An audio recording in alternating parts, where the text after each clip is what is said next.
एक आदमी की मौत हो गई और उसे अपने कर्मों के कारण नर्क की प्राप्ति हुई। उसने वहां जाकर देखा कि हर देश के लिए अलग अलग नरक है।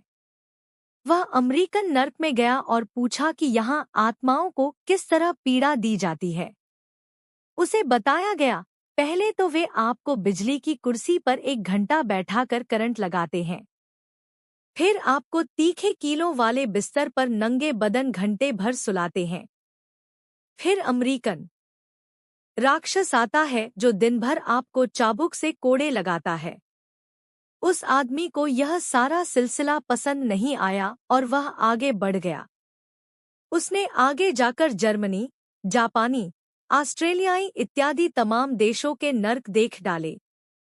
सभी में जैसी सजा अमेरिकन नर्क में दी जाती थी, लगभग उसी किस्म की सजा नर्क में आने वाली सभी आत्माओं को दी जाती थी।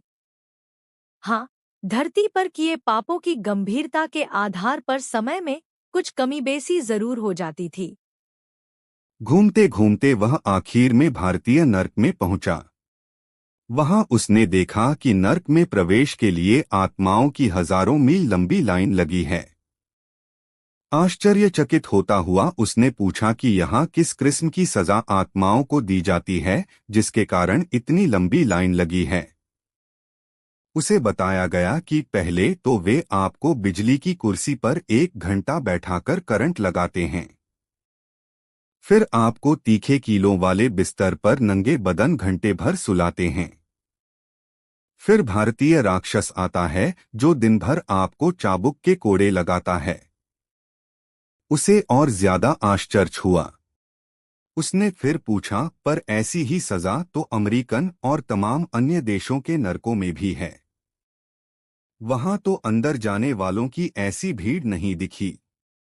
किसी ने उसकी जिज्ञासा शांत की, चूंकि यहाँ भीड़ के कारण बदहाली है, मेंटेनेंस बहुत घटिया है, बिजली आती नहीं, बिजली की कुर्सी काम नहीं करती, बिस्तर से कीलों को लोग चोरी कर ले जा चुके हैं और कोड़े लगाने वाले भारतीय राक्षस भारतीय शासकीय सेवा में रह चुके हैं, जो आते तो हैं परंतु हाजिरी रजिस्टर में अपनी उपस्थिति दर्ज कराकर कैंटीन चले जाते हैं।